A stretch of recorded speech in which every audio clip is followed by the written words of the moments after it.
एक दफा की बात है। एक खूबसूरत नागिन शहजादी थी जिसका नाम रानी था। वो एक दौलतमंद और ताकतवर खानदान से ताल्लुक रखती थी। उसे अपने ताज से बहुत प्यार था। वो हर वक्त उसे अपने सर पर सजाए रहती थी।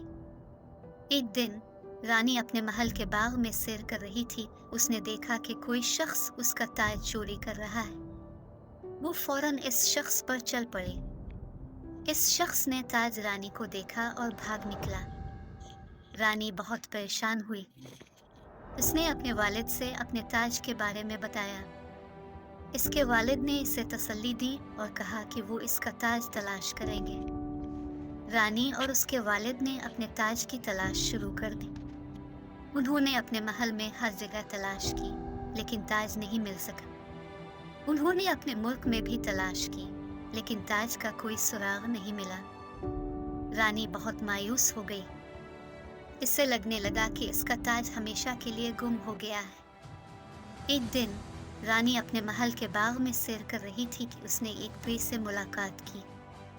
परी ने रानी को बताया कि इसका ताज इसकी एक दोस्त शहजादी ने चोरी किया है। रानी को यह सुनकर बहुत गुस्सा आया।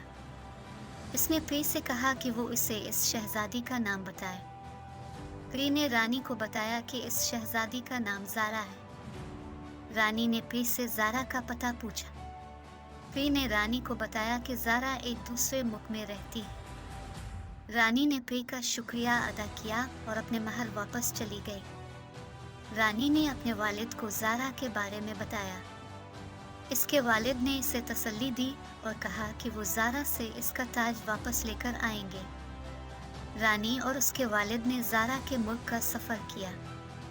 उन्होंने ज़ारा के महल का पता लगाया और इससे मुलाकात की। रानी ने ज़ारा से अपना ताज वापस करने का मुतालबा किया।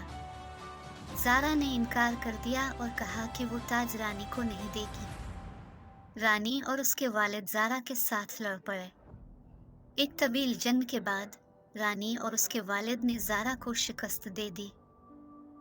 रानी ने ज़ारा से अपना ताज वापस लिया और अपने मुल्क वापस चली गई। रानी अपने ताज को वापस पाकर बहुत खुश हुई। उसने अपने वालिद का शुक्रिया अदा किया। रानी ने अपने ताज को बहुत महफूज रखा। उसने इसे कभी भी अपने सर से ना हटाया। इस कहानी से हमें यह सबक मिलता है कि हमें अपने प्यारों की कदर करनी चाहिए।